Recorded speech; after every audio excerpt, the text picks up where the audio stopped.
Paris, France. The Grand Culinary Institute's marble hall, filled with 200 of the world's most prestigious food critics and Michelin inspectors. Among them sat Laurent Duchamp, a senior Michelin inspector whose reviews had made and destroyed countless European restaurants over 30 years. On stage, Maria Santos, a Filipino culinary researcher in her early 30s, prepared her presentation on Southeast Asian delicacies. She wore a crisp white chef's coat, her materials arranged carefully on the demonstration table. "Today I introduce you to balut," Maria began steadily. "A fertilized duck egg incubated 16 to 18 days, then boiled.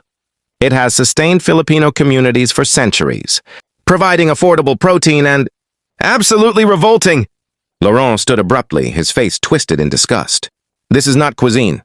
This is barbarism dressed as food culture." The hall erupted in uncomfortable murmurs. Maria's hands trembled slightly, but she held firm.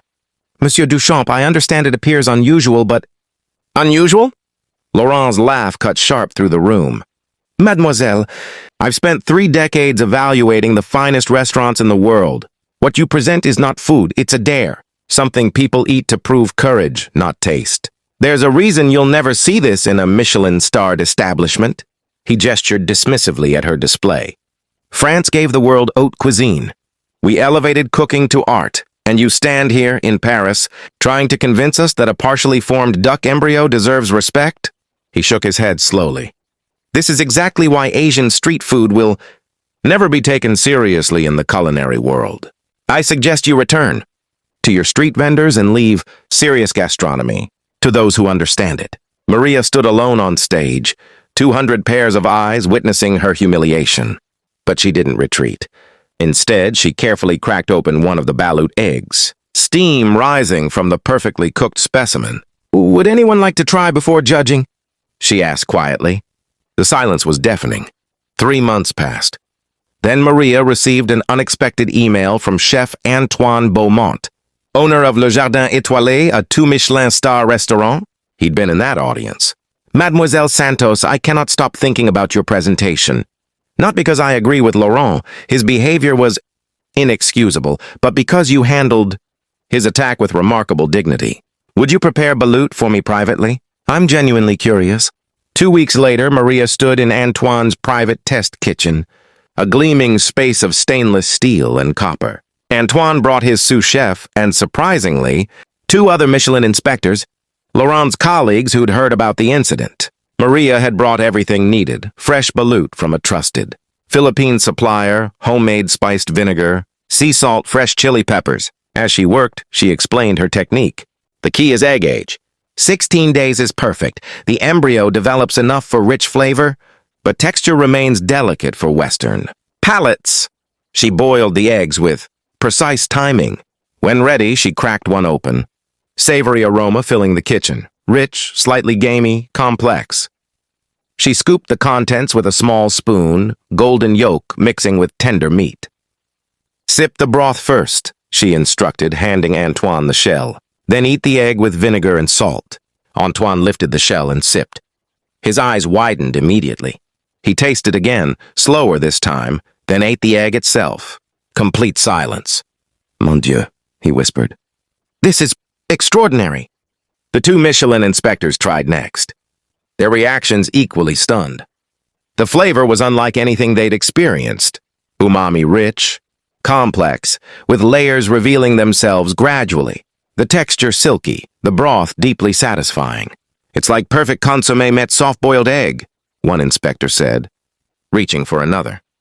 "But there's something else, a depth I can't place. That's the 16-day incubation," Maria explained. "The developing embryo creates natural concentration of amino acids and proteins, biochemically similar to aging in fine cheeses or cured meats." Antoine was already texting. "You need to prepare this for more people. Important people." An hour later, Maria's phone buzzed. The message from Laurent Duchamp himself. "I heard you made Antoine Beaumont emotional over your disgusting egg. I'll believe it when I taste it. Tomorrow, 6 p.m., my office." Laurent's office near the Sina had walls lined with photographs of him alongside celebrity chefs.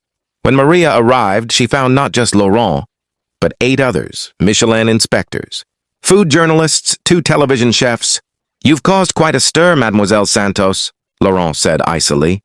Antoine claims you've created something revolutionary. I think he's lost perspective, but I'm fair. Prove me wrong. Maria set up her portable burner and began preparation. As eggs boiled, she felt the room's skepticism like physical weight. These people had eaten at the world's finest restaurants, tasted dishes by culinary legends, and she was serving them street food. When ready, she prepared each serving with meticulous care. Perfect vinegar amount, precise salt pinch, thin chili slice. She served Laurent first. He held the shell like it might explode. The room watched as he sipped the broth. His expression transformed. The contempt vanished, replaced by confusion, then concentration, then something resembling wonder. He ate the egg slowly, methodically, his trained palate analyzing every element. The silence stretched endlessly. Then Laurent set down the empty shell and looked directly at Maria. In 30 years as a Michelin inspector, he said slowly, I've tasted approximately 40,000 dishes. I thought I'd experienced every flavor profile, every textural combination worth experiencing. He paused. I was wrong. He reached for another balut. This is one of the most remarkable things I've ever tasted. The complexity, the depth, it's extraordinary. He looked around the room. Everyone try this now. The response was unanimous, shock, amazement, disbelief that something so humble could be so profound. Laurent stood facing Maria directly.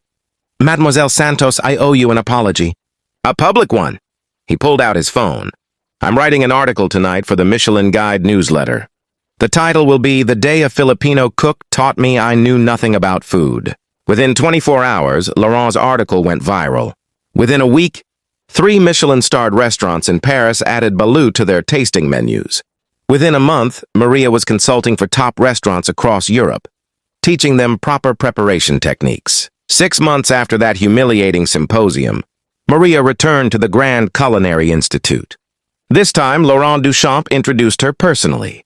Ladies and gentlemen, he said to a packed auditorium, let me tell you about the day I was completely, utterly, and deservedly proven wrong by the finest ingredient I'd dismissed as disgusting, and how one brave Filipino woman taught the French culinary establishment that we still have so much to learn. The standing ovation lasted 5 minutes, and Laurent Duchamp was the first one on his feet.